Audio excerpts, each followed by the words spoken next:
வசனத்தை வாசிப்போம். வந்துச்சா?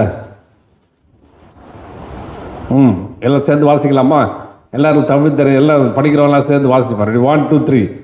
அசுத்த ஆவி ஒரு மனுஷனை விட்டு புறப்படும் போது வறண்ட இடங்களில் அலைந்து இளைப்பாறுதல் தேடியும் கண்டடையாமல் நான் விட்டு வந்த வீட்டுக்கு திரும்பி போவேன் என்று சொல்லி அங்கே வந்து அந்த வீடு வெறுமையாகவும் பெருக்கி ஜோடிக்கப்பட்டதாகவும் இருக்க கண்டு திரும்ப போய், என்ன பாரு வாசிக்க மாட்டீங்க, எல்லாம் சொல்லுங்க, 45 வாசிங்க. திரும்ப போய் தன்னிலும் பொல்லாத வேறு 7 ஆவிகளை தன்னோடு கூட்டிக் கொண்டு வந்து உட்புகுந்து அங்கே குடியிருக்கும்.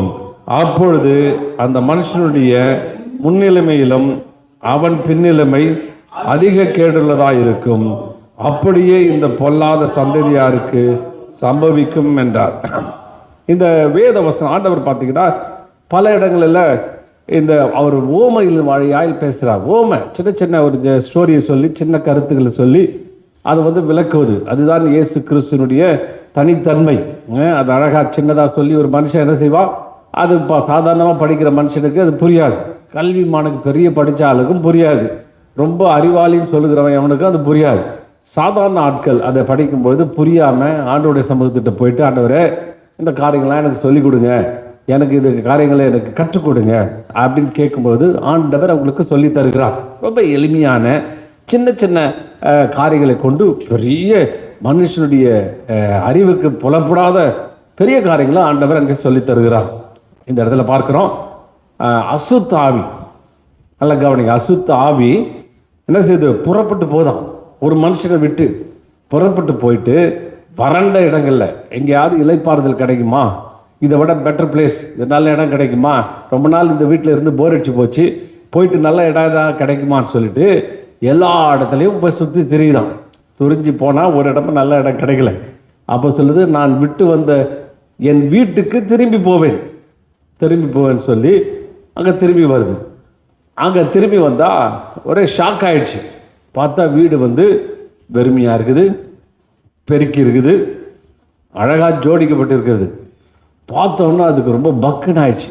என்னடா இது, இவ்வளோ தூரம் நம்ம இந்த வீட்டை என்ன மாதிரி வச்சுருந்தோம், எப்படி வச்சுருந்தோம், நான் இருக்கும்போது இந்த வீடு எவ்வளோ மோசமாக இருந்துச்சு, பெருக்கி வேறு வச்சுருக்கிறான், தொடச்சி வேறு வச்சுருக்கிறான், ஜோடிச்சு வேறு வச்சுருக்கிறான், வெறுமையாக வேறு வச்சுருக்கிறான் அப்படின்னு அதுக்கு ரொம்ப இதாகி போய் போட்டு தண்ணிலும் பொல்லாத மோசமான ஆவிகளை 7 ஆவிகளை கூட்டிட்டு வந்துட்டு நேராக வீட்டுக்குள்ளே குடியிருக்கும்.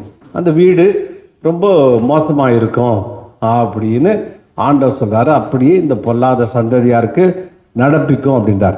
நல்லா கவனிங்க, இந்த உலகத்தில் நம்ம 3 பேரை தெரிஞ்சுக்கணும். அல்லேலூயா. 3 பேரை தெரிஞ்சுக்கலன்னா அவங்க நம்ம அந்த உலகத்தில் சரியாக வாழ முடியாது. அந்த 3 பேர் ஒரு மனுஷன் தெரிஞ்சுக்கிட்டாதான் இந்த வாழ்க்கையில் ஏற்படுகிற பிரச்சனை எதனால், எப்படி ஏன் நடப்படுறது, அது எப்படி ஜெயிக்கிறது, எப்படி விடுதலை பெற்றுக்கொள்ள முடியும், நல்ல ஒரு வெற்றியின் வாழ்க்கையை, நல்ல அற்புதமான வாழ்க்கையை எப்படி பெற்றுக்கொள்ள முடியும், எப்படி விடுதலையை பெற்றுக்கொள்ள முடியும் அப்படின்னு சொல்லி தெரியாது. அப்படின்னு 3 பேர் யாரு, 3 பேர் இப்படிப்பட்ட ஆள் அப்படின்னு நம்ம தெரிஞ்சிடும். அப்போ நீங்கள் கேட்பீங்க, யாருனே திரும்பி சொல்லி தொலையா, யார் அந்த 3 பேர் அப்படின்னா ஒன்றும் இல்லை, நம்முடைய தேவாதி தேவன், அல்லேலூயா, நம்முடைய ஆண்டவர் எப்படிப்பட்டவர், எப்படிப்பட்ட விசேஷமானவர் அப்படின்னு ஒரு மனுஷன் தெரிஞ்சுக்கணும். 2வது, பிசாசுன்னு ஒருத்த உலகத்தில் இருக்கிறான், அசுத்தாவின்னு ஒன்று இருக்குது இந்த உலகத்தில். அந்த அசுத்தாவுடைய செயல்பாடுகள் என்ன, அவன் எப்படி செயல்படுவான், எப்படி அவன் இந்த காரியங்களை செய்வான், எப்படி வாழ்க்கையை குழப்புவான், எப்படி உன்னை போராட்டத்தில் கொண்டு போவான், எப்படி உன்னை தவிக்க விடுவான் அப்படின்னு தெரிஞ்சுக்கணும். 3வது, இன்னொரு தெரிஞ்சுக்க வேண்டிய ஆள் நீ. அல்லேலூயா, அல்லேலூயா. நான் யாருன்னு தெரியணும். அல்லேலூயா. நான் யாரு, நான் எப்படிப்பட்டவன், எனக்கு எப்படிப்பட்ட தைரியம் இருக்குது, எப்படிப்பட்ட குணம் இருக்குது, நான் என்னுடைய பலவீனம் என்ன, பலம் என்னன்னு உன்னை நீயே தெரிஞ்சுக்கணும். அப்போ உன்னை நீயே தெரிஞ்சுக்கிட்டாதான் இந்த சுச்சுவேஷனில் நம்ம எதனால் இந்த பிரச்சனை வருது, நம்மளால வருதா, மற்றவங்களால வருதா, எதோட வருதா பிரச்சனை நமக்கு புரியும். அதனால் 3 பேர் தெளிவாக தெரிஞ்சுக்கிட்டாதான் இந்த வாழ்க்கையில் நம்மளால் முன்னேற முடியும். அல்லேலூயா. இந்த வாழ்க்கையில் அப்போ தான் தெரிஞ்ச முடியும். முதல்ல பார்த்தீங்கன்னா உலகத்தானுக்கு இதெல்லாம் தெரியாது, அவனுக்கு இதெல்லாம் தெரியாது, ஏதோ வந்தையான் எதுக்கே வாழறேன்னு அவன் சொல்லுவான், ஏதோ பிறந்துட்டோம் ஜாலியாக அனுபவிக்கணும். வாலிபனை கேட்டால் அவன் சொல்லி ஜாலியாக அனுபவிக்கணும், சும்மா என்ஜாய் பண்ணணும், வாழ்க்கையை சந்தோஷம்தான், சந்தோஷத்தை பட்டு அனுபவிச்சு ரொம்ப சந்தோஷமாக வாழணும் அப்படின்னு சொல்லிட்டு வாழ்க்கையை கொண்டு போய்ட்டு சந்தோஷம் என்கிற பேரில் எல்லாத்தையும் எனர்ஜியெல்லாம் வேஸ்ட் பண்ணி அவன் வாழ்க்கையை வீணடிச்சு கெட்ட பழக்கத்துக்குள்ளே போய் அவன் வாழ்க்கையை கெடுத்து ஒன்றும் இல்லாமல் ஆக்கி கடைசியில் எதுவுமே கிடைக்காம எல்லாத்தையும் இழந்து போய் கண்ணீரோட வேதனையோட தவிக்கிறத பார்க்குறோம். அப்போது அந்த நம்ம காரியங்களை அதில் புரிந்து கொள்ள வேண்டும். ஆதாம் எடுத்துக்கொள்வோம். ஹல்லேலூயா. ஆதாம் பார்த்தீங்கன்னா ஆண்டவர் சொன்னார், என்ன சொன்னார்? ஹல்லேலூயா. என்ன சொன்னார் ஆண்டவர்? அந்த தோட்டத்தை அப்படியே படைச்சார். தோட்டத்தை படைச்சிட்டு நன்மை தீமை கனிகள்லாம் படைச்சிட்டு சொன்னார், இனி வேண்டிய மட்டும் புசிங்க, தாராளமாக எடுத்து சாப்பிடுங்க, எல்லாத்தையும் சாப்பிடுங்க. ஆனால் விளக்கப்பட்ட ஒரு கனி இருக்குது, அதை மட்டும் சாப்பிடாங்க. நீங்கள் எல்லாம் ஜாலியாக இதை ஏதுனாவே சந்தோஷம் என்கிற தோட்டம், அந்த தோட்டத்தில் சந்தோஷமாக இருங்க அப்படின்னு சொன்னார். முதல்ல ஆண்டவர் யாருன்னு அவனுக்கு தெரியல, சொன்னார். ஆனால் ஏவாள் என்ன பண்ணுறான், அங்கே சத்ரு வருகிறான், அங்கே பிசாசு வருகிறான். அவன் சொல்கிறான், இந்த கனியை சாப்பிடக்கூடாதுன்னு விட்டு சொன்னாரா அப்படின்றான். அவன் சொல்கிறா, ஆமாம் சொன்னதுன்னு. உன்ன சொல்கிறாரு, நீ இங்கே அவரை மாதிரி ஆகிடுவேன், அவரை மாதிரி பெரிய ஆள் ஆகிடுவேன், அவருக்கு நிகராகிடுவேன் அப்படின்னு சொல்லிட்டு பயந்துட்டு தான் சாப்பிட வேணான்னு சொன்னார் அப்படின்றான். நல்லா கவனிங்க. முதல்ல ஆண்டவர் யாருன்னா அவளுக்கு தெரியல, அவர் எப்பேற்பட்ட வல்லமை படைச்சவர்னு தெரியல, அவரால் எதையும் செய்ய முடியும்னு அவளுக்கு தெரியல, அவர் சொன்னவர் யாருன்னு தெரியல, சொன்ன எப்படிப்பட்ட அப்படி எப்படிப்பட்ட கரிசனையில் எவ்வளோ அன்பில் சொன்னாருன்னு தெரியல. இப்போ இவன் யாருன்னு தெரியல, இவன் சாத்தான் எதுக்கு வந்திருக்கிறான், ஏன் வந்திருக்கிறான், என்ன பண்ண போகிறான், ஏது பண்ண போகிறான்னு இவனை பற்றியும் தெரியல. இவன் எதுக்காக இதை சொல்கிறான், என்ன ஏமாத்துறதுக்கு வந்திருக்கான்னு அவனுக்கு புரியல. பாருங்க, நிறைய பேர் இப்படி தான் வாழ்க்கை இழந்துடுறாங்க. அவன் சொன்னான், இப்படி செய்கிறேன்னு சொன்னான், நல்லதுன்னு சொன்னான், இது செஞ்சால் அவனுக்கு கிடைக்குன்னு சொன்னான், கடைசியில் என்ன ஏமாற்றிட்டான் பிரதர், கடைசியில் எப்படியோ என்னை ஏமாற்றி என்னை ஒரு வழி ஆக்கிட்டான், அதனால தான் வாழ்க்கை கெட்டு போச்சு அப்படின்னு சொல்கிற ஆட்கள் உண்டு. உண்மைதான், அவன் ஏமாத்துறதுனால அவன் ஏமாற்றிட்டான், உண்மைதான். ஆனால் ஏமாறுனது ஓ தப்பு இல்லை. இல்லையா, எல்லாம் கவனிக்கிறீங்களா? ஏன் உனக்கு தெரியணும் இல்லை, கொஞ்சம் மூளை வேலை செய்யணும்ல. ஏமாத்திட்டு புலம்பிட்டே இருந்தேன்னா ஏன் ஏமாந்த? அப்போ ஏமாத்துறான்னு தெரியாமல் கவனக்குறைவு, அவனை பற்றி அவர் ஆளை பற்றி தெரியாம புரிஞ்சுக்காத தன்மை, அப்போ எல்லாமே அதில் அடங்கியிருக்கு. அப்போ சாத்தான் யாரு? அவன் சொல்றது அவன் உண்மையை சொல்லுவான். நம்ம இயேசு சொல்றாரு, அவன் பொய்யனும் பொய்யுக்கு பிதாவமாக இருக்கிறான். அவன் பொய் பேசுறதுல மண்ணு டூப் மாஸ்டர். விட்டான கதை அவ்வளோ அக்யூரேட்டா, அவ்வளோ அப்ரோப்ரியேட்டா, அவ்வளோ சரியா சொல்லுவான் கதை. அந்த கதையை நீ கேட்டுட்ட. அவன் சொன்னான், இவ்வளோ தூரம் உலகத்தெல்லாம் உருவாக்கி 6 நாள் அற்புதமான உலகத்தை உருவாக்கி, உன்னையும் உருவாக்கி, உன்னை பிரமிக்க தகவலில் உருவாக்கி, இவ்வளோ அழகு பண்ணிட்டு உனக்கு நன்மையை தவிர தீமை எதுவும் செய்ய மாட்டேன், என்ன போல தான் உன்னை உருவாக்குன்னு அவர் சொல்லி வச்சிருக்காரு. ஆனால் இவன் பிசாசு சொல்கிறான், அவரை மாதிரி ஆடு பண்ணுறான், அவரை மாதிரி தானே இருக்கிற நீ. அல்லேலூயா, அல்லேலூயா. என்ன யாருமா இருக்கிற நீ? அவன் அவரை மாதிரியே உருவாக்கி இருக்கிறான். அப்போ பிசாசு என்ன செய்யறான், இவனை மாதிரி மாற்றுறதுக்கு பார்க்குறான், என்ன மாதிரி மாற்றுறதுக்கு, அவன் அவரை மாதிரி மாற்றுறதுக்கு அவன் பார்க்குறான். அப்போ பார்த்தோன்னே இப்படி இந்த காரியங்களை சொல்லுகிறான். அப்போ சொன்ன உடனே அவனுக்கு என்ன இல்லை, அந்த அறிவு இல்லை, தெரிஞ்சுக்கிற அறிவு இல்லை. பிசாசை பற்றியும் தெரியல, ஆண்டவரை பற்றியும் தெரியல, பிசாசை பற்றியும் தெரியல. இன்னும் கேட்டால் அவனை பற்றி அவனுக்கே தெரியல. அல்லேலூயா, சோத்திரம். அவனை பற்றி என்னன்னாலும் இதை சாப்பிட்டா என்ன ஆகும், நம்ம இவனை நம்பினா என்ன நிலைமைக்கு போவோம், இருக்கிற மகிமையை நாட போயிட்டு கடைசியில் அத்தியால தான் போட்டுக்கணும், வேற இல்லை அவமானம் அடைவோம், கேவலம் அடைவோம், ஒன்றும் இல்லாமல் போவோம் அப்படின்னு சொல்லி அவனை பற்றியும் அவனுக்கு தெரியல. எப்படி உருவாக்குனாங்க? நம்ம தேவ சாயல் ஆண்டவர் உருவாக்கியிருக்காரு, அவரை மாதிரியே உருவாக்கிறாரு, அவருடைய பிள்ளைகளாக உருவாக்கியிருக்காரு அப்படின்னு எதை பற்றி நாம் அப்படிப்பட்ட சாயல் உடையவர்களா இருக்கிறோன்னு அவனுக்கும் தெரியல. அப்போ என்ன பிரச்சனை? எதுவுமே தெரியல. ஏன் ஆண்டவர் சொல்றாரு, என் ஜனங்கள் அறிவில்லாமல் கெட்டு போகிறாங்க. அறிவில்லை, பேசிக்காக நாலேஜ் இல்லை, சரியாக தெரிந்து கொள்கிற தன்மை இல்லை, சரியாக புரிஞ்சுக்கல, என்னத்தையும் மொத்தமாக சொல்ல வேண்டியது. இவன் ஏன்டா சாப்பிட்டேன்னா அவன் சொல்ல, இப்போ நீங்கள் கொடுத்த நீங்கள் உருவாக்குனீங்களே பிசாசு, அந்த பிசாசு தான் எனக்கு கிடச்சிதுன்றான். இவனை கேட்டாக்க, ஏவா நீங்கள் கொடுத்தீங்க பார் ஸ்திரீ, மோசமான பொம்பளை, நல்லா இருந்திருப்பேன், அவளை கொண்டாந்து விட்டீங்க, உங்களை யார் இதெல்லாம் கொண்டாந்து விட சொன்னா? அந்த பொம்பளை, அந்த லேடியால், அந்த விளையாட ஸ்திரீ அப்படின்றான். முதல்ல சொன்னான் எலும்பின் எலும்புன்றான், மாம்சத்தை ஏன் எலும்புடான்றான், என்னுடைய மாம்சன்றான். இப்போ என்ன சொல்கிறான்? ஸ்திரீ, இந்த பொம்பளைன்றான். அல்லேலூயா, சோத்திரம். அப்போது அப்படி சொல்லிட்டான். இப்போ பாருங்க, இவங்களுக்குள்ள எவ்வளவு என்ன குழப்பம் நிறைஞ்சிடுச்சு, குழப்பம் வந்துடுச்சு, போராட்டம் வந்துடுச்சு, சூழ்நிலை வந்துச்சு. நமக்கு எப்பயுமே பார்த்தீங்கன்னா தப்பை நம்ம சொன்னேன்னு ஒத்துக்கவே மாட்டோம். தப்பை நான் தான் நம்பி, இப்போ என்னதான் பிசாசு சொன்னாலும் நீ பழத்தை வாங்கி சாப்பிட்டதுக்கு முழு பொறுப்பு யாரு? இல்லையா, சோத்திரம். ஒருத்தர் தண்ணி அடிக்கிறா வச்சுக்கொள்ளுங்க, நண்பர்களுக்கு எடுத்துட்டாங்கன்னு, ரைட்டு, நீ தானே வாங்கி குடிச்ச, சோத்திரம். நீ தானே கொண்டு போய்ட்டு வாங்கி குடிச்சு, நீ தானே, உன்னுடைய கை தான் எடுத்தது, உன் கை தான் ஊற்றிக்கிட்டு இதை பண்ணது, நண்பன் கெடுத்துட்டான். அதை கெடுத்துட்டான்னா அப்போ உனக்கு பாவத்துக்கு முழு பொறுப்பு யாரு? யாரு முழு பொறுப்பு? இல்லை யாரு? நாம தான் பொறுப்பு. பொறுப்பு ஏற்றுக்கணும். எல்லாருமே குடிக்கிறான், நண்பர்கள் கெடுத்துடுறாங்க, கெடுக்க சில பேர் கெடவே மாட்டான், அவனை எப்படி கெடுக்க முடியும்? அப்போ அதுக்கு பொறுப்பு அவங்க எடுத்துக்கல, யாருமே பொறுப்பு எடுத்துக்கல. யாரோ ஒரு ஆளை போட்டுட்டோம். இந்த என் நிலைமை காரணம் எங்கள் அப்பா தாங்க, அந்த ஆள் மட்டும் ஒழுங்காக இருந்தால் அந்த வாழ்க்கை நல்லா இருந்திருக்குங்க, இப்படி சீரழிஞ்சு போச்சுங்க. இந்த பிரச்சனைக்கு காரணம் எங்கள் தாத்தாங்க, அந்த ஆள் பண்ண வேதனைங்க. ஐயோ, உங்ககிட்ட ஆண்டவர் வாழ்க்கையை கொடுத்துருக்குறார், மறுபடியும் சீரமைக்க, மறுபடியும் உங்களை சரிப்படுத்த, மறுபடியும் உங்களை ஒரு நல்ல விதத்தில் கொண்டு போக தேவன் உங்களிடத்துல தயவு பாராட்டிருக்கிறார், நல்ல காரியங்களை கொடுத்துருக்கிறார். கர்த்தரியா அதை செஞ்சாரு, கர்த்தரியா இதை பண்ணாரு, கர்த்தரியா அதை செஞ்சாரு. கர்த்தர் இப்படி செஞ்சிருக்க கூடாதா? ஏன் அப்படி விட்டுட்டாரு? ஏன் டயபெட்டிக்கு, ஏன் நீர் வியாதி டயபெட்டிக்கு கொடுத்துட்டாரு? ஏன் டயபெட்டிக் உடம்புக்குள்ள வந்துச்சு அப்படின்னு சொல்லி புலம்பிட்டு இருக்கிறீங்க. அது டயபெட்டிக் அவரை கொண்டாந்து கொடுத்தாரு. இல்லையா, நீர் வியாதி யார் கொடுத்தது? யோசிக்கிறீங்க, டாக்டர் ஒரு வேலை கொடுத்துருப்பாரான்னு. அப்போ நீரிழிவு எந்த வியாதியாக இருக்கட்டும், நாம் பல வேலை கவனக்குறைவாக இருக்கிறோம், சரியாக மெயின்டைன் பண்ணாமல் இருக்கிறோம், அதனால் நமக்கு இந்த காரியங்கள் அங்கே உண்டாகிறது. சரி, வாசிப்போம். இந்த இடத்துல பார்த்தீங்கன்னா அசுத்தா, இன்னைக்கு உலகத்தில் பார்த்தீங்கன்னா 2 விதமான ராஜ்யம் சண்டை போட்டுட்டு இருக்குது. ஒன்று இருளின் ராஜ்யம், ஒன்று தேவனுடைய ராஜ்யம். இயேசு பார்த்தீங்கன்னா தேவனுடைய ராஜ்யத்தை குறித்து பேசுகிறாரு. எப்போ நீ தேவனுடைய ராஜ்யத்துக்கு சொந்தக்காரன்னா பிசாசுடைய ராஜ்யத்தை நீ ஜெயிக்கணும். அவைகள் உன்னை ரொம்ப போராட்டத்துக்குள்ளே கொண்டு போகுது, பிரச்சனைகளை கொண்டு போகுது, உனக்கு ஒரு பெரிய விடுதலை வாங்கி தரணும் அப்படின்னு ஒரு ஆண்டவர் அங்கே சொல்லுகிறார். இப்போ இதில் பார்த்தீங்கன்னா முதல் வசனத்தில் பார்க்கும் போது அசுத்தாவி, அசுத்தாவி, அசுத்தாவினா என்ன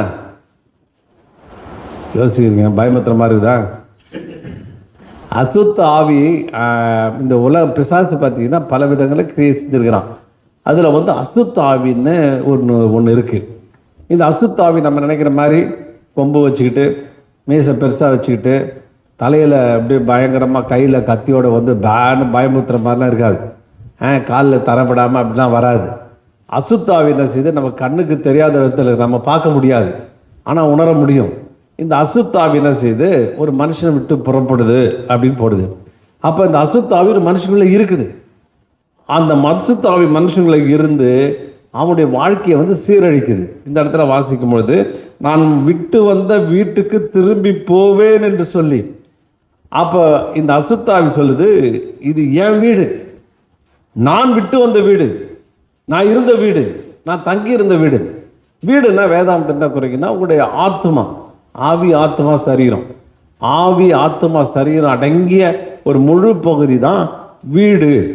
அந்த வீடு அந்த அந்த வீட்டில் அந்த வீட்டுக்கு அது உட்கார்ந்துருக்குது. அதில் பார்த்தீங்கன்னா தான் திரும்ப சொல்லி அங்கே வீட்டுக்கு போவேன் என்று சொல்லி, அது வீட்டுக்கு போவேன் என்று சொல்லி அங்கே அந்த வீடு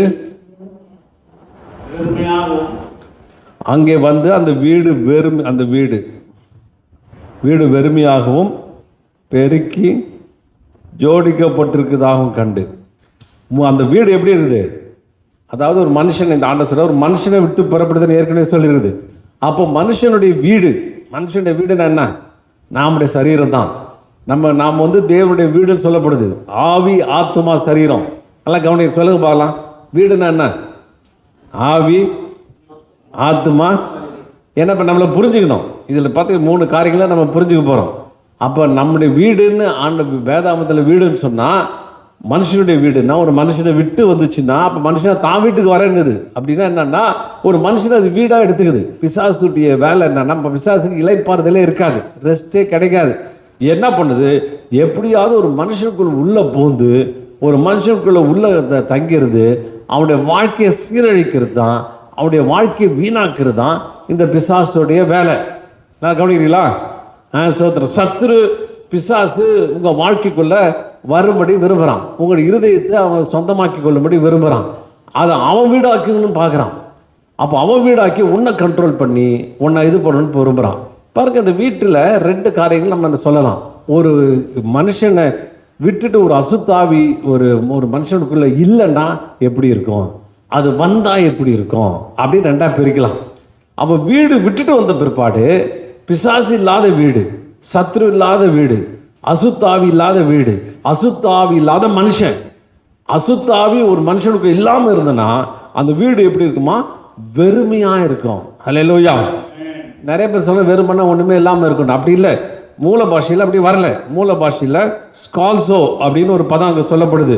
அப்படின்னா என்னன்னா வெறுமை, ஸ்கோல்சோ. பாருங்க, அந்த ஸ்கோல்சோ பதம் உழைப்பிலிருந்து விலகுதல், சோம்பேறியாக இருத்தல், ஓய்வு நேரத்தில் இருத்தல், சும்மா இருத்தல், ஒரு விஷயத்துக்கு ஆக்கிரமிக்கப்படாமல் இருத்தல், காலியாக இருத்தல். அப்படின்னா என்னன்னா அந்த வீடு அந்த வீடுல ரொம்ப ஓய்வாக இருக்கும், லிஷராக இருக்கும். வெறுமன்ற தமிழில் எப்படி போட்டிருக்காங்க, ஆனால் மூல பாஷையில் அப்படி வரல. அது என்ன பண்ணுது, அந்த வீடு ரெஸ்டாக இருக்கும், ஓய்வாக இருக்கும் அப்படின்னு அர்த்தம். இன்றைக்கி ஒரு மனுஷனுக்கு பார்த்துங்க, சண்டே லீவு, அவன் ரெஸ்ட் எடுக்கிறான் தான் பேர், கண்ணை மூடிக்கிட்டு இருக்கான்னு படுக்கிறான்னு வைத்துக்கொள்ளுங்க. ஆனால் அவனுக்கு முள்ள அப்படியே ஆர்ப்பரிச்சுட்டுரும், கொந்தளிச்சுட்டு இருக்கிறோம், குழப்பத்துக்குள்ளே இருக்கும், பிரச்சனைக்குள்ளே இருக்கிறோம். ஏன்னா அவனுக்குள்ளே ரெஸ்ட் இல்லை. இப்போ என்னமோ படுத்துருக்கிறான், அவன மனசுக்குள்ளே பலவிதமான சிந்தனைகள் அவனுக்குள்ளே மோதிக்கிட்டே இருக்குது. இந்த அசுத்த ஆவி பாருங்கள், இயேசு கிறிஸ்துவை பார்த்துட்டு இந்த அசுத்த ஆவி சொல்லுது, நீர் பரிசுத்தர், நீ பரிசுத்தமான தேவன், பரிசுத்தர், உன்னதத்தின் தேவன் அப்படின்னு சொல்லுது. அப்போ பரிசுத்தம் என்னன்னா சகலவித ஒழுங்கு, எந்த அசுத்தம் இல்லை, எந்த குழப்பம் இல்லை, தெளிவாக இருக்கிறார், நன்மையை மாத்திரம்தான் செய்கிறார், அப்பழுக்கு இல்லாதவர், ஒரு விதத்தில் குறையே இல்லாதவர், பாவம் இல்லாதவர் அப்படின்னு அர்த்தம். அதை பார்த்தா பயப்படுது. ஆனால் அசுத்தாவுடைய வேலை உன்னை பாவத்துக்குள்ளாக்கணும். முதல்ல என்ன பண்ணுது, உன் சிந்தனைகள், உன்னுடைய எண்ணங்களை சிதறடிக்குது. அப்போ அசுத்தா இப்போ சாதாரணமாக உங்களுக்கு சுகர் இருக்குது, இல்லது ஏதோ ஒரு வியாதி இருக்குது, நீங்கள் டாக்டர்கிட்ட போகிறீங்க. டாக்டர் என்ன பண்ணுவார், உனக்கு வியாதி இருக்குன்னு அப்படியே பார்த்தா சொல்லுவார். அவருக்கு தெரியாத பிளட் டெஸ்ட் எடுப்பார். பிளட் டெஸ்ட் எடுத்து அந்த பிளட் டெஸ்ட்டில் டெஸ்ட் பண்ணுவார். தெரியுமா, நம்ம ரத்தத்தில் 255 மெட்டீரியல் இருக்குதான். அப்படியே ஒரு பெரிய லிஸ்ட் வச்சுருவோம், எது குறைஞ்சிருக்குது, எது இருக்குது, எதில் கிருமிகள் இருக்குதா, அதில் எந்த கிருமி உள்ளே இருக்குது அப்படின்னு சொல்லிட்டு அந்த கிருமியை கண்டுபிடிச்சி அது எந்த வகையான கிருமி, இந்த கிருமிக்கு என்ன மருந்து கொடுத்தா இந்த கிருமி சாகும் அப்படின்னு சொல்லி டெஸ்ட் பண்ணுறார். அல்லேலூயா. அப்போ ரத்தத்தில் ஒரு அசுத்தம் கலந்துருது, ஏதோ ஒரு கரப்ட் வந்துடுது, ஏதோ ஒரு தீட்டு உள்ளே வந்துடுது. அப்போ வந்தவுடனே உன் சரீரம் இயங்க மாட்டுது, உன் சரீரம் குழப்பத்துக்குள்ளே போகுது, நிம்மதியாக இல்லை, குழப்பத்துக்குள்ளே போகுது. அதே மாதிரி தான் ஆவிக்குரிய நிலைமையில், மனுஷனுடைய ஆத்மாக்குரிய நிலைமையில், ஆவிக்குரிய மண்டலத்தில் இப்படிப்பட்ட சத்துரு, இப்படிப்பட்ட அசுத்தாவி உள்ள வந்து அவங்க எண்ணங்களை சிதறடிக்குது. முதல்ல பார்த்தீங்கன்னா உங்களுடைய அவயங்களை ஓய்வு இல்லாமல் பண்ணுது. இதுதான் போடுறது. வெறுமன்னா உன் அவயங்களை ஓய்வு இல்லாமல் வேலை கொடுத்துக்கிட்டே இருக்கிறது. எனக்கு தெரிஞ்ச எத்தனை பேர் நான் பேசுகிறேன். அதில் ஒருத்தன் சொன்னான், எனக்கு குடிக்கிறதுக்கு இப்படியே சின்னமா ஒரு த்ரில்லுக்காக குடிக்க ஆரம்பித்தேன்னா அது குடி எனக்கு அப்படியே வெறியாக மாறிடுச்சு. நைட்டு நேரத்தில் நல்லா குடிச்சிட்டு தூங்கலாம் அப்படின்னு சொல்லிட்டு நான் படுத்த உடனே 2 மணி இருக்கும், குடி போதையிலேருந்து எழுந்தவுடனே குடிக்கணுன்ற வெறி எனக்குள்ள பயங்கரமாக அதிகரிச்சுக்கிட்டே போகும். நான் சொல்கிறேன் 2 மணிக்கு எப்படி கிடைக்கும்? சில நேரங்களில் கொஞ்சம் எடுத்து வச்சுருப்பேன், குடிச்சிட்டு படுப்பேன். சில டைம்லாம் எனக்கு காலி ஆகிடும். தேடி 2 மணிலேருந்து எனக்கு தூக்கமே வராது. இங்கே போவேன், அங்கே போவேன், தண்ணியை குடிச்சிட்டு பார்ப்பேன், இதை குடிச்சிட்டு எப்படியாவது தூங்கணும்னு பார்ப்பேன். என்னால் தூங்கவே முடியாது, ரொம்ப பயங்கரமாக இருக்கும். காலையில் 4:30 மணிக்கெலாம் எழுந்திச்சிட்டு நேராக ஒயின் ஷாப்புக்கு போவேன். ஒயின் ஷாப் பார்த்தா மூடி இருக்கும், அது வாசல்லே உட்காந்துக்குவேன். இங்கேயும் அங்கேயும் நடந்துவேன், நேரத்தை பார்த்துக்கிட்டே இருப்பேன். நேரம் போகாது, நான் 5 தான் ஆகும், 5:30 தான் ஆகும். அவன் பார்த்தாக்க 9:30 10 மணிக்கு அப்படியே பொறுமையாக வருவான். நான் கத்துவேன், ஏடா பொறுமையாத்து வர, வேகமாக வரேன், கதவு திறந்துக்குள்ள சத்தம் போடு, சீக்கிரம் தர, சீக்கிரம் கொடு, சீக்கிரம் இது பண்ணு அப்படின்னு. அப்போ கொடுத்த உடனே அதை வாங்கி குடிச்சாதான் கொஞ்ச நேரம் நல்லா இருப்பேன். பாருங்க, இந்த பிசாசு அசுத்த ஆவிகள் அசுத்தத்தை செய்வதற்கு நல்லா புரிஞ்சுக்கணும். அல்லேலூயா, நல்லா புரிஞ்சுக்கணும். அசுத்தத்தை செய்வதற்கு உன் அவயங்களுக்கு வேலை கொடுத்துக்கிட்டே இருக்கும். பாக்கு போடுன்னா பாக்கு போட்டுக்கிட்டே வைக்கும். உன்னை சிகரெட் குடிக்க, நான் ஒருத்தர் சொல்றேன், நான் சிகரெட்டு கொஞ்சம் ஒரு மணி நேரம் விட்டேன்னா நாக்கில் நம்மன்னு அரைக்குவான், உள்ள அப்படியே மறுத்து போயிடுவான், முழு நாக்கே மறுத்துடுவான், அப்படியே துடிக்குமா நாக்கு. வாங்கி ஒரு சிகரெட்டை புகைச்சாதான் அந்த உள்ள இருக்கிற நம்மன்னு ஒரு மாதிரி அரிக்கிற அந்த தன்மை குறையும். ஆனால் அவன் சிகரெட்டை குடிச்சு ஆகணும், இல்லைடா நல்ல முடியாது. பாருங்க, அசுத்தாவி இருந்தால் அவன் சரீரத்தில் வேலை கொடுத்துட்டே இருக்கும். சினிமா பார்க்கணும், வெறி பிடிச்ச மாதிரி பார்க்கணும். 3 படம் பார்த்தாலும் நிம்மதி கிடையாது. கண்ணுலாம் வலிக்கும், தலைலாம் வலிக்கும், இருந்தாலும் பார்க்க மாட்டான். அடுத்ததை பார்ப்பான். சீரியல் பார்த்துட்டே இருக்கணும். இல்லையா, சீரியல் 10 சீரியல் பார்த்தாலும் 11வது சீரியல் போட்டால் அதிகம் 11 மணியில் பார்த்துட்டு தான் போய் தூங்குறது. இல்லையா, சோத்திரம். அப்படி அவைகளுக்கு அவன் சொல்லுவான், அசுத்தத்தை செய்வதற்கு வேலை கொடுத்துக்கிட்டே இருப்பான். வேடப்போ, நீ ஏன் கண்ணு சும்மா இருக்குது, போய் பாரு, டிவி சினிமா பார்த்துட்டே இரு. வாய் ஏன் சும்மா இருக்குது, பாக்கு போட்டு மென்னுட்டாரு. இது இப்போ என்னது ஜரிதா மாவு எல்லாத்தையும் என்னமோ போடுறானுங்க. இப்போ போதை மருந்து போடுறவன் சும்மா இருக்க மாட்டான், எடுத்து போட்டுக்கிட்டே இருக்கணும். அவனை அலைய வச்சுக்கிட்டே இருக்கணும். ரெஸ்ட்லெஸ்ஸாக இருப்பான், எங்கேயும் அலைஞ்சிக்கிட்டே இருப்பான். அதுதான் சொல்லப்பட்டது வெறுமையா. அந்த அசுத்தாவி இல்லைன்னா நீங்கள் லிஷரா சமாதானத்தை அனுபவிப்பீர்கள். ஹல்லேலூயா. நீ கிறிஸ்துவனா மாறிட்டீங்கன்னா இந்த அசுத்தாவி எல்லாம் போயிடுச்சுன்னா இப்படி படுத்தா தூக்கம் தான், நிம்மதியான தூக்கம். எதை குறிச்சோ அட்ராக்ஷனே கிடையாது, இச்சைக்குரிய எண்ணங்கள் கிடையாது, நிம்மதியான ரெஸ்ட். ஹல்லேலூயா. அந்த சமாதானத்தை, அந்த சந்தோஷத்தை, அந்த ஓய்வை நம்மளால் அனுபவிக்க முடியும். ஆமென். ஹல்லேலூயா. சோத்திரம். வாலிபர்கள் பார்த்தீங்கன்னா ஏதாவது ஒன்று பண்ணிக்கிட்டே இருக்கணும், ஏதாவது ஒரு காரியம் செஞ்சுக்கிட்டே இருக்கணும். ஆனால் கிறிஸ்துக்குள்ள வரும்போது உங்களுக்கு அவைகளுக்கெல்லாம் ரெஸ்ட்னா பியூர் ரெஸ்ட் ஆண்டவர் தருகிறார். ஆமென். அப்படின்னா என்னன்னா, அந்த அசுத்தாவி ரெஸ்ட் இல்லாமல் பண்ணுறது அதனுடைய வேலை. ஏன்னா அதுக்கு குடி நாவி இருக்குது, அது குடிக்கணும்னு என்ன அர்த்தம்? என்கிட்ட ஒரு வாலிபர் அப்படி தான் சொன்னான், சிகரெட்டே குடிக்காமல் இருக்க முடியல. அது குடிக்கலன்னா நாக்கெல்லாம் அப்படியே நம்மன்னு ஒரு மாதிரி ஹரிக்க ஆரம்பிச்சிச்சு. அப்போ ஜெபிக்க ஆரம்பிச்சது ஒரு அசுத்தாவி அவனை விட்டு புறப்பட்டு போயிடுச்சு. அவன் சொன்னான், எனக்கு சிகரெட் குடிக்கிற எண்ணமே இல்லை. அல்லேலூயா. சந்தோஷமா இருக்கிறேன். எப்படியும் ஒரு நாளைக்கு கிட்டத்தட்ட 2 பாக்கெட் குடிப்பேன். இப்போ ஒன்றுமே இல்லை, ஃப்ரீயாக இருக்கிறேன், அதை பற்றி எண்ணமே இல்லை. பாருங்க, ஒரு அசுத்த ஆவி ஒரு மனுஷனை விட்டு போச்சுன்னா உங்களுடைய அவயங்களுக்கு முழு ஓய்வை நீங்க பெற்றுக்கொள்ள முடியும். ஆமென். இயேசு கிறிஸ்து அப்படிப்பட்ட விடுதலையை நமக்குள்ளே தருகிறார். ஆமென். இயேசு கிறிஸ்து நமக்குள்ளே அப்படிப்பட்ட கிருபையை தருகிறார், அப்படிப்பட்ட வல்லமையை தருகிறார், அப்படிப்பட்ட ஓய்வை தருகிறார். அப்ப பாருங்க, வீடு, நம்முடைய வீடுன்றது நம்முடைய சரீரம், நம்முடைய அவயங்கள், நம்முடைய ஆவி, ஆத்மா, சரீரம் எல்லாம் ரெஸ்ட் அனுபவிக்குது. மேலான தேவ சமாதானம். ஆமென். அற்புதமான தேவ சமாதானம் அப்படியே அனுபவிச்சு அந்த சந்தோஷத்தை நாங்கள் அனுபவிக்கிறோம். தேவன் நம்ம வாழ்க்கையில இடைப்படுகிறது. அந்த தெய்வீக சமாதானம் என்னன்னு உணர்றோம். ஓய்வு கிடைக்குது, நம்முடைய சரீரத்துக்கு ஓய்வு கிடைக்குது, நம்ம சரீரத்துக்கு பூரணமான ஓய்வு கிடைக்குது. சமாதானத்தோடு கூட இருக்கிறோம், சந்தோஷத்தோடு கூட இருக்கிறோம். ஆமென்.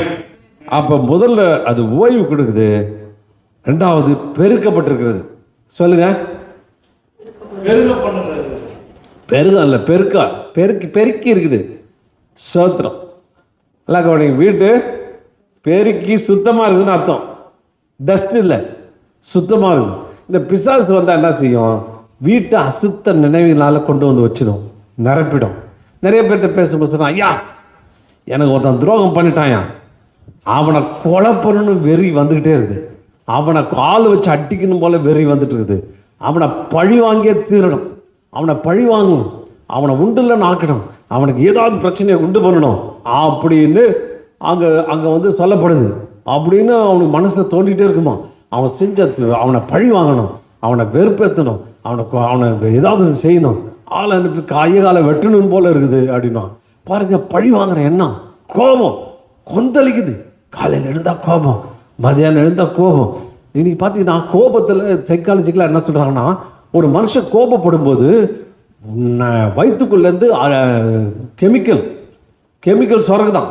அல்லேலூயா.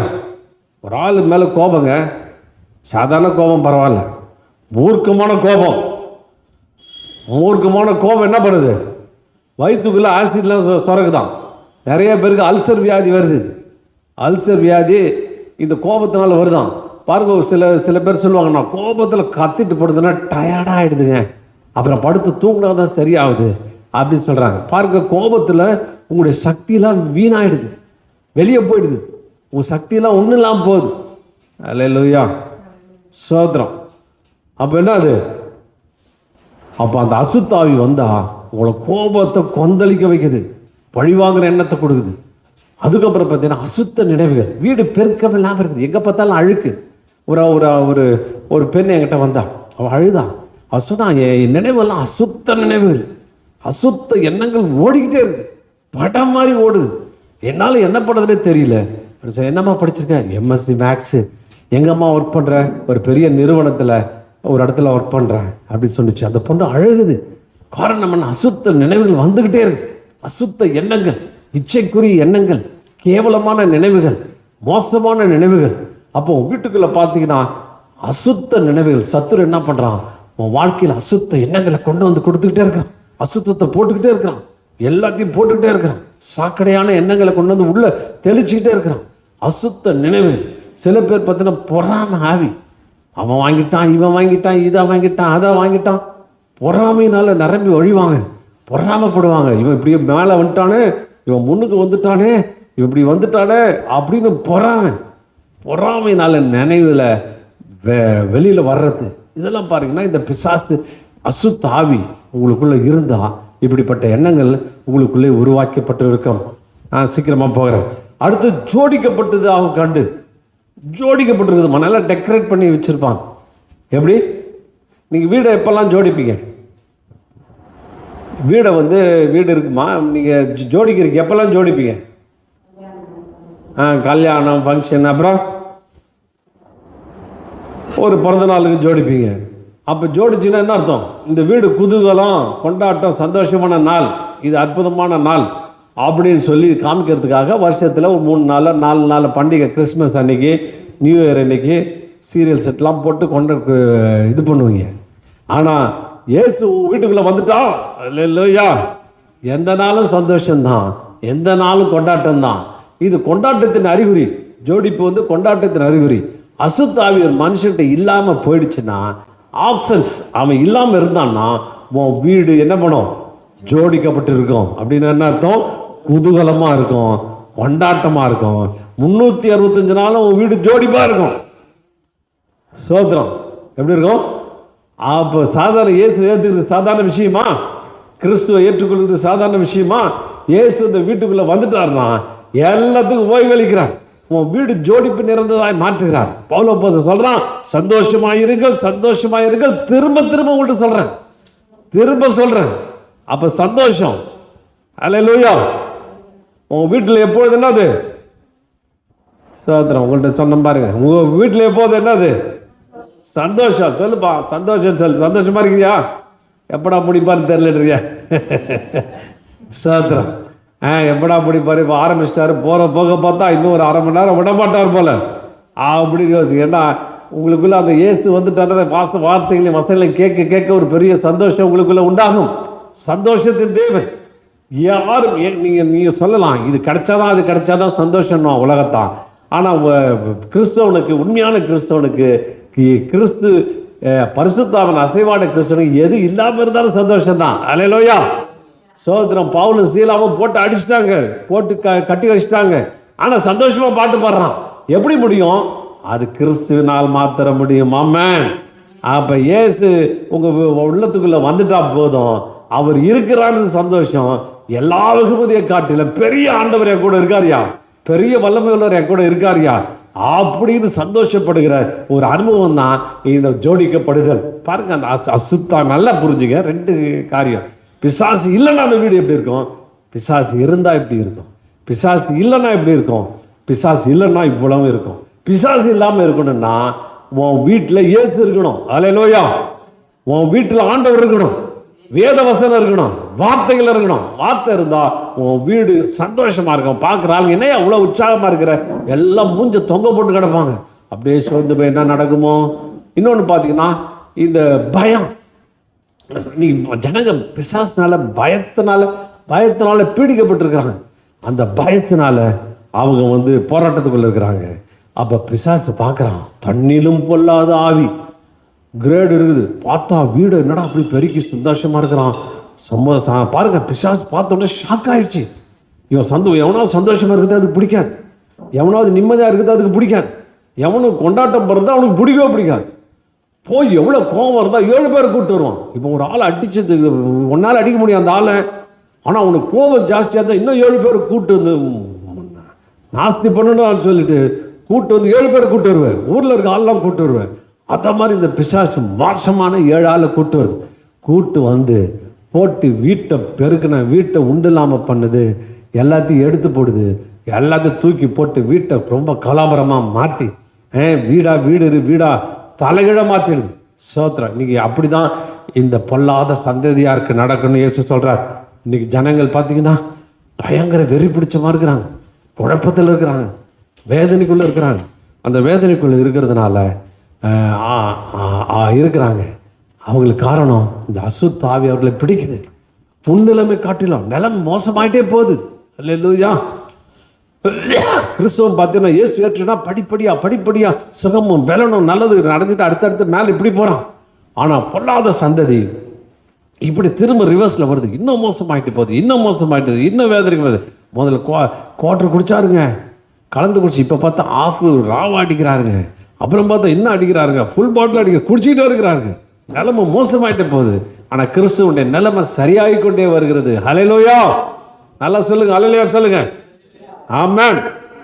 அதனால ஆண்டவர் இப்படிப்பட்ட விடுதலை நமக்குள்ளே தருகிறார், நமக்குள்ளே காரியங்களை அவர் அனுப்புகிறார். நான் வந்து டக்குன்னு ஒரு சின்ன டிமெண்ட் டெஸ்ட். என்ன டெஸ்ட்டு? பிசாசு இருக்குதா இல்லையா டெஸ்ட்டு. இல்லையா, டெஸ்ட் பண்ணலாமா? எப்படி டெஸ்ட் பண்ணுறதுங்க? நான் இருக்கிற நீங்களே மனசில் வச்சுங்க, இருக்குதா இல்லையான்னு கண்டுபிடிச்சிடுங்க. 32 டெஸ்ட்டு நான் கண்டுபிடிச்சி எடுத்தேன். 32 டெஸ்ட்டில் ஒரு 10 டெஸ்ட்டாக பார்ப்போம். அந்த 10 டெஸ்ட்டு நீங்கள் இருந்துச்சுன்னா உங்களுக்குள்ள அசுத்தாவி இருக்குன்னு அர்த்தம். அதனால் பயப்பட தேவையில்லை.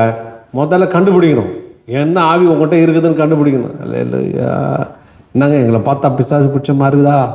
ஆனால் இல்லை, அதனுடைய தொடுதல் அது ஓரமாக உட்காந்துருக்கோம். கண்டுபிடிச்சிக்கிட்டுனா போதும், ஈஸியாக துரத்திடலாம். அல்லேலூயா. சோத்திரம். நான் ஒன்று நான் இப்போ போடுறேன், நீங்கள் பாருங்கள். அது நான் ஒன்றுனா உங்களுக்கு டெஸ்ட்டு, உங்களுக்கு ஒன்றுன்னா நான் வந்து இது பண்ண போகிறேன். பாருங்கள். முதல்ல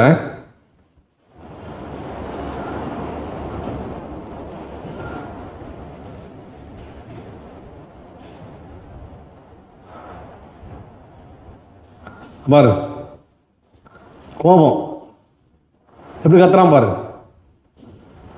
கோபம் ஆள் அம்மா பார்த்தா அவன் மைதியாக இருக்குது. கொஞ்சம் கோபத்தை கிளறி விட்டோம், பயங்கர கத்து. இந்த மாதிரி கத்துறீங்களா? பாத்திரம் தூக்கி போட்டு உடைக்கிறீங்களா? கையில் கெடுதலாம் எடுத்து போட்டு உடைக்கிறீங்களா? அன்கன்ட்ரோலபிள் ஆங்கர், கோபத்தில் வந்து கத்துறது. இந்த அம்மா வீட்டில் இருக்கான்னு கேட்டால் இருக்காங்க. எப்படிங்க சொல்கிறீங்கன்னு. இல்லைங்க சத்தம் கேட்குதா? இல்லைன்னு எப்படி சொல்கிறீங்க? அந்த சத்தம் வந்துக்கிட்டே இருக்குமா அந்த வீட்டில்? பாத்திரம் விட்டுற சத்தம், அட்டிக்கிற கத்துற சத்தம், வால் கத்துறீங்களா? சாதாரண கத்துறது வேற, கண்டிக்கன்னு கத்துறது வேற. இந்த மாதிரி வால் பயங்கர வேகமா கோபத்தின் உச்சத்தில் நீங்கள் கத்துறா இருக்கு. என்ன இருக்குது அர்த்தம்? முடிக்கிறீங்க. சோத்திரம். கோபத்தின் உச்சியில் நீங்கள் வந்து இருக்கிறீங்கன்னா நீங்கள் வந்து இருக்கிறதா பிசாசு இருக்கிறதா அர்த்தம். அடுத்தது பார்த்தீங்கன்னா, அதாவது நீங்கள் ஏதாவது உங்களுக்கு வந்து ஜோசியை பார்க்கறது, இது பார்க்கறது, குறி கேட்கறது, அப்படி கேட்க போகிறீங்களா? அசுத்தாவி இருந்தால் உங்களை நடத்தும். அவங்க கேட்கும்பொழுது அது உங்களுக்குள்ளே வந்துடும். குறி பார்க்கறது, ராசி பலன் பார்க்கறது, இன்னும் பல விதமான காரியம் பார்க்கறது, ஒத்தையாரட்டையாக பிடிக்கிறது, இல்லது வேறு ஏதாவது காரியம். பல காரியங்களை செய்கிறது, நியூமராலஜி, அதுக்கப்புறம் வாஸ்து, அப்புறம் தோஸ்து எல்லாம். வாஸ்துலாம் பார்த்தீங்கன்னா பிசாசு ஒரு தோஸ்தாக வந்துடுவான். அதனால் அந்த மாதிரிலாம் எதாவது பார்க்குறீங்களா? நீங்களே, நான் உங்கள்கிட்ட கேள்வி கேட்க போகிறதில்ல, நீங்களே பார்த்துங்க. அடுத்து பார்த்தீங்கன்னா டிப்ரெஷன், அதாவது ரொம்ப தவறான கெட்ட பழக்க வழக்கங்கள், தவறான இதுக்குரிய காரியங்கள். உட்காந்து அழறது, தேம்பி சில பேர் யாராவது வார்த்தை சொல்லிட்டாங்கன்னா அழறது, தேம்பி அழுதாங்கன்னா 2 நாளைக்கு அழுவாங்க. மூஞ்சி தூக்கி வச்சுட்டாங்கன்னா 3 நாளைக்கு மூஞ்சி தூக்கி வச்சுக்குவாங்க. நான் பேச மாட்டேன் அப்படின்னு சொல்லிட்டு அந்த மாதிரி எமோஷனலாக இருக்கீங்களா? இருந்தீங்கன்னா உங்களுக்குள்ள ஒரு ஸ்பிரிட் இருக்குதா கருத்தம். அப்புறம் பார்த்தீங்கன்னா தலையை பிச்சுக்கிறது, கத்திக்கிட்டே இருக்கிறது, பொறாண்டிக்கிறது, அடிச்சுக்கிறது, அந்த மாதிரிலாம் இருக்குதா? இதெல்லாம் உங்களுக்கு டெஸ்ட் பாருங்கள். நெவர், அப்படி ஆனதே கிடையாது. எரிஞ்செரிச்சு விழுறது, ஒன்று கேட்டால் தான் வல்லுன்னு விழுறது. யாரும் கேட்குறேன் அப்படின்னு இருந்துச்சுன்னா ஒரு என்னைக்கே செஞ்ச தப்ப மனசுல வச்சுக்கின்னு வல்லுன்னு எரிஞ்சு விழுந்தீங்கன்னா என்ன அர்த்தம்? ஸ்பிரிட் அட்டாக் பண்ணிருக்குது. பாருங்க, தலையை பிடிச்சிட்டு எப்படி கத்துறாம பாருங்க. இந்த மாதிரி, ஐயோ என்ன டிஸ்டர்ப் பண்ணாத, கிட்ட வராத, கோவமா வருது அப்படின்னு கத்துறது தெரியுதா? எப்படி கத்துறாம பாருங்க. அந்த மாதிரி கத்துறீங்களா? தலையை பிடிச்சிக்கிட்டு கத்துற ஸ்பிரிட் இருக்குன்னு அர்த்தம். அதுக்கப்புறம் alcohol, drugs, escape from painful past. Alcohol அதாவது குடி, கெட்ட பழக்க வழக்கங்கள். அதனால் தவறான பழக்க வழக்கத்துக்குள்ள சில பேர் பாக்கு போடுறது, புகையில போடுறது, இன்னும் தேவையில்லாத சிகரெட்டு, தண்ணி, என்னென்னமோ தவறான பழக்க வழக்கங்கள் இப்படி போட்டு அது சேருது. ஒருவேளை பாஸ்டில் இருக்குதா அப்படின்னு. இது பார்த்தீங்கன்னா ட்ரக்ஸு. என்ன பண்ணுறது? Attempting கான்டெம்ப்ளேட்டட் suicide. நீங்கள் என்னைக்கா சூசைட் தாட்ஸ் வருதா? தற்கொலை செஞ்சுக்கலாம், வாழ பிடிக்கல, எதுக்கு வாழறோம், அடிக்கடி அந்த சிந்தனைகள். நிறைய வாலிபர்கள் இப்படி போகிறாங்களாம். நான் நெட்டில் வாசித்தேன், ஒருத்தன் சூசைட் பண்ணுறதுக்குன்னே ஒரு அசோசியேஷன் வச்சுருக்கிறான். அவன் அவங்ககிட்ட கேட்டு எப்படி சூசைட் பண்ணிக்கலான்னு கேட்டு ஒருத்தன் சூசைடே பண்ணிக்கிட்டான். வாலிபர் இல்லை, அவன் சொன்ன வாழ்க்கை எனக்கு புரியல, வாழ்க்கை எனக்கு அர்த்தம் இல்லை அப்படின்னு சொல்லிட்டு சூசைடான எண்ணங்கள், தற்கொலை செய்து கொள்ளுற எண்ணங்கள், தற்கொலை செய்து கொள்ளணும் எண்ணம் வந்துக்கிட்டே இருந்ததுன்னா அது அசுத்த ஆவி. நல்லா கவனிங்க. சில பேர் சூசைட் அட்டெம்ப்டும் பண்ணியிருப்பாங்க. பழைய வாழ்க்கையில் என்றைக்காவது அந்த மாதிரி ட்ரை பண்ணியிருக்கலாம், சூசைட் செஞ்சுக்கணும், நீ வாழக்கூடாது அப்படி யோசிச்சுன்னா இந்த பிசாசு இருக்கான்னு அர்த்தம். பிசாசு உங்களோட கொல்லவும் அழிக்க வேண்டி வேற எதுக்கும் வரான், உங்களை கொல்லணும்னு வரான். இப்படி சூசைட் எண்ணங்கள். அதுக்கப்புறம் பார்த்தீங்கன்னா immoral illegal acts contrary to your customary values. Arrest பண்ணுற அளவு இந்த கிரிமினல் மிஸ்டேக், இந்த கிரைம், சொல்கிறது இல்லை, அரெஸ்ட் பண்ணுற மாதிரி இந்தியன் பீனல் கோட் பிரகாரம் தப்பு செய்கிற ஆட்கள், தவறு செய்கிற ஆட்கள், அந்த மாதிரி இல்லீகல் ஆக்டிவிட்டீஸ், ஒழுக்க சீர்கேடுகள், ஒழுக்க காரியங்கள் உங்கள் வாழ்க்கையில் இருக்குதா? அதை யோசிச்சு பாருங்கள். அது இருந்தால் பிசாசு இருக்கிறான்னு அர்த்தம். அப்புறம் பார்த்தீங்கன்னா மனசோர்வு, மன அழுத்தம். பாருங்க எப்படி தலையில் கையை வச்சுருக்கான் பாருங்க. ஹோப்லெஸ் லைஃப், நம்பிக்கையே இல்லை, என் நல்லது நடக்குன்னு எண்ணமே இல்லை, அப்படி யோசிக்கிறீங்களா? இதெல்லாம் பிசாசால பண்ண முடியும், அசுத்தாவிகள் பண்ண முடியும். அசுத்தாவி உங்கள் மனுக்குள்ள வந்துச்சுன்னா இந்த மாதிரி டிப்ரெஷன், ஐயோ சே ஏன்டா வாழறோம், ஏன்னா எனக்கு நம்பிக்கை இல்லை, நல்லா இருப்பேன்னு நம்பிக்கையே இல்லை, இனி நான் வாழ்வேன்னு எனக்கு தெரியல, எல்லாரும் என்னை கைவிட்டுட்டாங்க அப்படின்னு சொல்லிட்டு உங்களுக்கு இந்த மாதிரி டிப்ரெஷன் இந்த மாதிரி வருதா?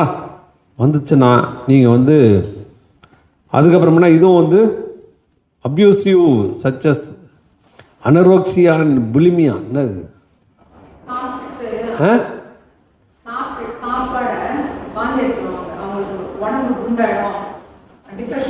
அந்த இப்போ இங்கே இருக்கான தெரியல, வேலை மேலே நடக்கல வெயிட்டு போட்டுற சொல்லிட்டு சாப்பிட்டோன்னு வாந்தி எடுப்பாங்க.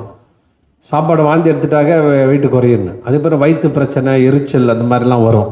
இந்த அனரோக்சியா பாருங்கள் எப்படி உட்காந்துருக்கு பாருங்கள். இதே மாதிரி தூக்கம் வராமல் உட்காந்துருக்குது. அதுக்கப்புறம் பார்த்தீங்கன்னா உங்கள் தாய் தகப்பன், உங்களுடைய தலைமுறைகள் ஏதாவது ஜெயில் அனுபவிச்சிருக்காங்களா, கொலை பண்ணியிருக்காங்களா, அப்படி கூட பிசாசு வந்துடும். உன் தாய் தகப்பன் முந்தின தலைமுறையில் யாரையாவது மர்டர் பண்ணி, யாரையாவது கவுத்து விட்டுட்டு, யாருக்காவது சூனியம் பண்ணியிருந்தாங்கன்னா அந்த ஸ்பிரிட் உங்களுக்குள்ளே வந்துடும், உங்களுக்குள்ளே வரும். அப்புறம் பார்த்தீங்கன்னா trauma, changing trauma which haven't recovered. உங்கள் ட்ராமான்னு என்னென்னா விபத்து. கவனிக்கிறீங்களா தம்பி? நல்லா கவனிப்போம். சரி இல்லையா? ட்ராமா அப்படின்னா என்னென்னா ட்ராமா அப்படின்னா விபத்து. உங்கள் வாழ்க்கையில் ஏதாவது ஒரு விபத்து நடந்திருக்கும். ஒருவேளை பெரிய நஷ்டத்தை அனுபவிச்சிருப்பீங்க. ஒருவேளை உங்களுக்கு நம்பின ஆள் கைவிட்டு போயிருப்பான். இல்லை ஏதாவது ஒரு அப்பா அம்மா யாராவது உங்களை தவிர்த்திருப்பாங்க, உன்னை ரிஜெக்ட் பண்ணியிருப்பாங்க, ஏதோ ஒன்று செஞ்சுருப்பாங்க. அதனால் நீங்கள் வந்து அப்படி அதுலேருந்து ரெக்கவர் ஆக மாட்டாங்க. சில பேர் ஒரு விபத்து நடந்துருச்சுன்னு வச்சுங்க, நடந்தோடனே ஒரு ஷாக் கொஞ்ச நாள் இருக்கும், அதுக்கப்புறம் வெளியில் வந்துடணும். அந்த ஷாக்கே பல வருஷங்கள் நினச்சிட்டு இருக்குது. ஐயோ இப்படி ஆயிடுச்சே, இப்படி ஆயிடுச்சே, இப்படி ஆயிடுச்சேன்னா பிசாசு என்ன செய்யும், உங்கள் காதில் வந்து சொல்லி சொல்லி பார், நீ லாய்க்கில் உனக்கு அவ்வளோதான், வாழ்க்கை இனிமேல் இல்லைன்னு அப்படிப்பட்ட ட்ராமா கொண்டு வருதா. அதுக்கப்புறம் பார்த்தீங்கன்னா ஃபிசிக்கல் அப்யூஸ். அதுக்கப்புறம் பார்த்தீங்கன்னா ரிசல்ட்டிங் இன் மல்டிபிள் ஃபோபியாஸ். பயந்துகிட்டே இருக்கிறீங்களா? அல்லேலூயா. பயம், திடீர்னு பயம். நடுவில் நைட்டு தூங்கிட்டு இருக்கிறீங்க, பட்டாலும் எழுந்து பயப்படுறீங்க, என்னமோ நடக்குமோன்னு பயப்படுறீங்க. திடீர்னு என்னன்னு தெரியாத ஒரு பயம், இது வந்துருமோ, இது நடந்துருமோ. உடம்பெல்லாம் சில பேர் சொல்லுவோம் நடுகும். திடீர்னு பயம் வந்துடும். ஐயோ நான் இப்படி ஆயிடணும் அப்படின்னு சொல்லிட்டு அவங்க சில பேர் பயப்படுவாங்க. அப்படிப்பட்ட பயம். அப்புறம் பார்த்தீங்கன்னா சார் பாருங்கள், இவ்வளோ கேரக்டர்ஸ் இன்னைக்கு இருந்துன்னா உங்கள் வாழ்க்கையில் இதை ஐடென்டிஃபை பண்ணுங்கள். ஐயோ நஷ்டத்துக்குள்ளே போயிட்டோம், வேதனைக்குள்ளே போயிட்டோம், குழப்பத்துக்குள்ளே போயிட்டோம், இனி வாழ்க்கை எனக்கு ஒன்றும் இல்லை அப்படின்னு யோசிச்சுன்னா இந்த அசுத்தாவிகள் என்ன செய்கிறது, உங்கள் வாழ்க்கையில் என்ன பண்ணுது, பலவிதமான பிரச்சனைகளை கொண்டு வருதுன்னு அர்த்தம், பலவிதமான போராட்டங்களை கொண்டு வருதுன்னு அர்த்தம். அப்போ இதில் கண்டுபிடிச்சி இவைகளை துரத்தணும். இது பெரிய சண்டை. பரலோக ராஜ்யத்துக்கும் தேவனுடைய ராஜ்யத்துக்கும் பிசாசின் ராஜ்யத்துக்கும் பயங்கரமான சண்டை நடந்துகிட்டு இருக்குது. அடி தட்டி பிசாசு நேசரான் நம்மளை தான் டார்கெட் பண்ணுறான். இவனை எப்படியாவது கவுக்கணும் ட்ரை பண்ணுறான். ஆண்டவன் என்ன செய்கிறாரு, எப்படியாவது உன்னை உயர்த்தணும், எப்படியாவது நல்லவனாக மாற்றணும், எப்படியாவது உன்னை வலிமை உள்ளவனா மாற்றணும்னு ஆண்டவர் விரும்புகிறார். அதனால் நம்ம தெரிஞ்சுக்கிட்டாக்க, நம்ம அறிஞ்சுக்கிட்டா நமக்கு ஆண்டவர் கூட வந்து எல்லா விதத்திலும் நமக்கு வந்து அவர் உதவி செய்வார். அல்லேலூயா.